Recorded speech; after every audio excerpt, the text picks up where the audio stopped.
Hi everyone, and welcome back to my channel. And in today's video, I'm going to be doing a reading vlog of Nightmares and Dreamscapes by Stephen King, which is a collection of short stories. This will be my first time ever reading Stephen King, so I wanted to bring you along and kind of film my reactions as I go through each short story and kind of see if there's any that I really like, any that really scare me, or if I'm building it up so much in my head that they're not going to be as scary as I think they are. So this is a pretty thick book. It might take me quite a while to do this, but I will post it at the end and hopefully I really enjoy it. So the next clip you see is going to be me starting the book, but just want to check in and introduce myself, and I hope you enjoy the video. And as of filming today, it is February 7th. So I'll let you know the date at the end for how long it took me to get through this book. So I will check in with you guys when I start reading. Okay guys, first up is going to be, I didn't read the introduction, but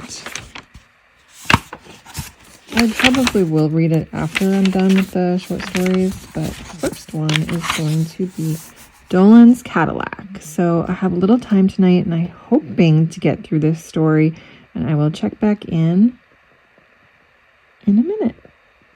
Okay, just finished Dolan's Cadillac. What are my immediate thoughts? So, wow. This was pretty good. I guess you would say I enjoyed it. It was very compelling in a sense. Like, I kept wanting to turn the page to see what would happen. It's not my favorite thing to read about in terms of the action that happened in the book. I don't want to give any spoilers away, but basically human beings in a somewhat torture situation. So yeah, that wasn't my favorite. I really don't like to read about that, so that made me really uncomfortable. But I thought that the structure of the story was great. You've got some mental illness in there and some extreme behaviors, and yeah, it was pretty good. It was pretty good. If I had to rate this story, I mean, it's hard because I don't have anything to compare it to, but I'm going to go with a 3 out of 5. And then I guess I'll use that as the baseline for the stories going forward. But yeah, first story down. It wasn't scary. It was more really tense. I kept expecting to see if there was going to be any particular outcome. I guess I was a little bit surprised, I would say. Yeah, I don't know. I don't want to give spoilers, so that's all I'm going to say for now. Pretty good. First story, pretty good. That's all I'm going to read tonight. So I'll check back in for the next short story, which is going to be called The End of the Whole Mess.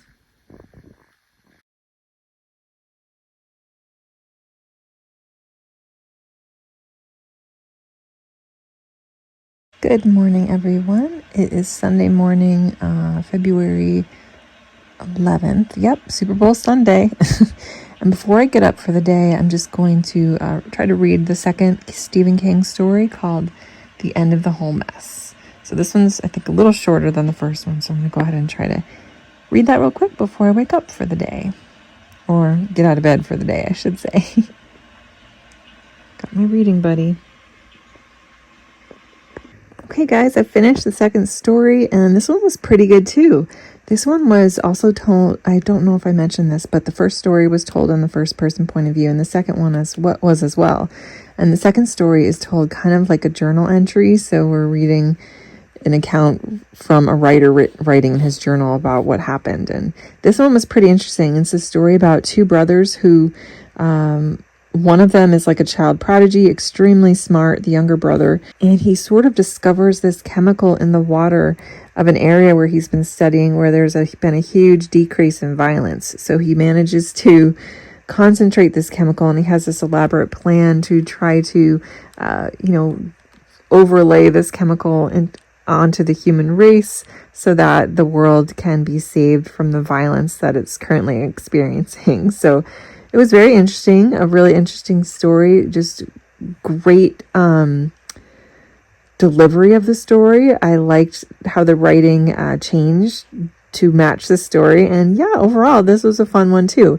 Again, not scary, just more of like a fun like sci-fi type of story. So far, the first two stories haven't been scary. The first one was just disturbing, but fun. And then the second one was more sci-fi, fun and interesting. So we're off to a good start. I've enjoyed both stories quite a bit, and now I have to get going for the day, but I'll hope to read the third story soon. All right, guys, tonight I'm going to try to get this little story done. It's called Suffer the Little Children. Today is February 27th. So skipped a little while, but we're back. And yeah, we'll give this one a try. I have no idea what it's about, but it's pretty short. All right, well, that was done. That was quick. That was intense a little bit, but this one was pretty good, I would say. It had a good mix of like a little bit of psychological mystery, a little bit of horror, you know, monsters. Yeah, this one was pretty good. Short and sweet and disturbing. I'm not sure which one is my favorite yet out of the three. Probably Dolan's Cadillac still. All right, next up is the Night Flier. Now, I did take a little time off, if we're being completely honest. Today is April 4th. So yeah, it's been quite a few weeks since I picked this book up, but I do want to continue to move my way through it. So in order to do that, I have to keep reading. So this one, let's see how long it is. Is this the last one? Yeah, so this is about 40 pages or so, a little bit less. So hopefully I can read it just in one sitting, but we're going to give it a go. I have no idea what it's about. All right, just finished Night Flier. It's a little later in the evening. I had to stop and do a few things like make and eat dinner, but otherwise that was a pretty good one.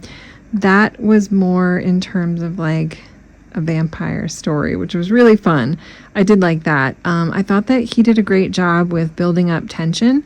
There was a little bit of a dual timeline in there. We're getting the present moment of this reporter. He works for like a tabloid magazine, and he thinks he has this really awesome story about this serial killer who is sort of like copycat, killing his victims the way a vampire would and drinking their blood. And so he sort of sets out on this chase to try to track him down. And I thought it was pretty good. I liked the buildup of tension throughout the story. Pretty good ending. Yeah, overall, I mean, so far none of these stories have like completely blown me away or anything, but it was definitely enjoyable. It was a good story within the mix. So yeah, that is 4 down, and I have enjoyed each one. So I think that, yeah, this is going well so far. Hey guys, it's time for another update, and quite a bit of time has passed since I last updated you guys. I did take a little break on this book to read some other things and to finish some bigger books that I had already started. So it's now actually the second week of September that I've gotten back into it. But in the meantime, I have read a few things. I'm not going to go into big detail about each story because I feel like this would make the vlog really long. So after my last update, I updated you guys on the Night Flier. Then I read Popsy, and I really liked that one. That was another vampire story, and it was just really satisfying. I enjoyed that one probably the most out of the next ones I'm going to tell you about. Then I read It Grows on You, and to be honest, I don't remember much about this. I remember like not enjoying it that much. I don't know if it was a little bit boring or I kind of just wasn't following the story, but I didn't really care for that one so much. So that one definitely was probably my least favorite so far. Then I read Chattery Teeth, and that was a good one. It tells the story of this guy. He collects kind of old nostalgic toys, and he finds this giant pair of chattery teeth, like the teeth that wind up and go like that, out of this gas station in the desert. So he decides to get it, and what happens after that, it was just, you know, silly, kind of way out there, but it was a good one. I enjoyed it just for like the silliness of it. Then after that, I read Dedication, and this one was, I don't know if I have words for this one. This one was, I don't know. It was weird. There's just, if you've read it, you know exactly what I'm talking about. Disgusting thing that happens. interesting. I mean, Stephen King did write as an African-American woman, which I always think is weird when there's somebody writing about a different ethnicity or race that isn't the actual race, but I know he's had some criticism about that in the past. But the story, I mean, it was just really out there. Not my favorite. Then I just now finished The Moving Finger. This one was creepy. This is one of those really interesting ones that you wonder if they're having a psychological breakdown, whether it's real or unreliable storyteller, that type of thing. This one was gross. A lot of vomit and kind of gory. It was okay. Again, not my favorite, but it wasn't that bad. So next I'm going to be reading Sneakers, not today, probably tomorrow. But as of these ones so far, I would have to say the ones that really stand out to me are definitely Dolan's Cadillac, the Night Flier, and Popsy are my favorite out of those ones so far. So I'll check in soon after I read a couple more. And if there's any that are really good, I'll do a little bit more of a chat about this story after I read it. Okay, it's been a little while since I updated you guys. So I've made it to this story called The House on Maple Street. And I just wanted to give a little update on how I felt about the stories that I read since the last time. So I think I left off on Sneakers. So I've read You Know They've Got a Hell of a Band, Home Delivery, Rainy Season, My Pretty Pony, Sorry Right Number, The 10 O'Clock People, and Crouch End. So out of all those, my favorite one was You Know They Got a Hell of a Band. I really, really liked that one. I thought that one had really good tension when they were driving on this narrow road and they couldn't turn around. What they found when they got to the little town, that one was really good. I actually really enjoyed that one. For Home Delivery, I honestly had to look that one up because I don't even remember it. So I'll just say that much. Rainy Season, I also kind of liked as well. That one was fun. Yeah, I liked Rainy Season. My Pretty Pony was different. This one was, it just felt totally different. The whole idea behind it, the vibe, I'm not gonna lie, I got really lost in that one. Pretty Pony, my eyes kept closing when I was reading that. Sorry Right Number, I actually did like that one as well. That one was pretty good. 10 O'Clock People was, that one's okay. Dragged on a little bit. Crouch End, that one was really good too. So out of this section, I would say You Know They Got a Hell of a Band, Rainy Season, Sorry Right Number, and Crouch End were the best ones in that section. So for the home stretch, we have these left: The House on Maple Street, The Fifth Quarter, The Doctor's Case, Omni's Last Case, Head Down, and Brooklyn August. So hopefully I can get to one of these a day and be finished by the end of the week. I really hope so, because I have, other things I would like to pick up. Yeah, hopefully I can get through them. I'm sorry this vlog is kind of falling apart. I just really want to just be done with this book, if we're being honest. Okay guys, I just finished the book. Oh my goodness. Well, okay, not totally, but I finished all the stories. Just want to give you really quick thoughts. So Doctor's Case I finished last week, I think. And this was a Sherlock Holmes story, and the main character is Watson. And Watson is the one that solves the case. So it was okay. It was definitely entertaining, but it wasn't anything that I'll remember or really think about too much. It was just fine, I guess, in my opinion of that. I haven't read a lot of Sherlock Holmes literature, so maybe if I had, or been more of a fan of that particular, what is it called? Pastiche? Well, that was a pastiche. Then I might have liked it a little bit more, but it was just fine. And then Umni's Last Case, I think that's how you say it. This one was actually pretty good. It was very interesting. I don't want to give any spoilers, but I didn't expect the twist that happened. It was a slow start, though. I will say that. And I don't know if I just felt like it was slow because I'm just really trying hard to get this book done, but it was pretty good. Yeah, I enjoyed it, but again, nothing super special, nothing that I would really remember. Now, the last story in the book head down. This is completely different. This isn't actually a short story. It's an essay that Stephen King wrote back in 1989, or it was published in the New Yorker in the spring of 1990, and it's a Little League story. So it tells the story of the small Little League team in Maine as they go through winning their Little League championships, and they go on to play a couple of the championship games after that. So it's an essay, and I loved it. Oh my gosh. I saw a lot of people review this book say that they DNF'd it because it was just about baseball. And I get that. If you're not a baseball fan, or if you don't really know the game, or you don't follow how it's played, or some of the terminology they use, then it would be really difficult to follow this. But my kids have been in Little League on and off for the past 7 years, and both of my daughters play softball, so I think that's why I liked it so much. I could relate to a lot of the things that they were talking about, the feelings, watching your kids, go through and win these different games, and the tension and all the happiness and the anxiety. And I just thought it was really well written. There were a lot of passages that are play by play going through almost the whole game. And I kind of got confused in which kids were in which team. But by the end of it, I actually got a little teary-eyed. My gosh. So my gosh, do I dare say that this might have been my favorite? That would be crazy, but it was definitely the one that, I don't know, it's different, so I guess I can't really compare it to the other ones in the story, but I'll think about it a little bit, and then I'm going to come back and do a final wrap-up of this book and what my final thoughts were. But I really did like this one. It was just, I don't know, I'm nostalgic. Baseball is the sport that I played.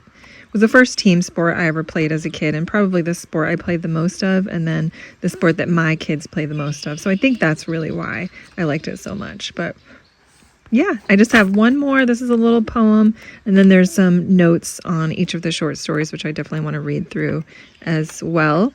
Oh, and there's another one. Okay, I didn't realize. Okay, I'm not done yet. Oh my God. Okay. The date today, just so we all know, is May 8th, 2025. So yeah, I'll just come back with a final wrap up, I think, for the end of this vlog. All right, so we're back for the wrap up. It's now May 22nd. Oh my gosh, is it the 22nd? 21st, sorry, I'm a day short. All right, so yes, finished Nightmares and Dreamscapes. Yeah, this was a little bit of a slog for me to get through. I must preface also by saying I started this February of 2024, and it's now May of 2025. So yeah, it took me a while to get through it. I did pick it up and put it down quite a few times. But overall, I would give the collection of short stories themselves a 3.5 out of 5. And I'll put my rating of each individual story below just so you can see what I thought of each one if you've read it before.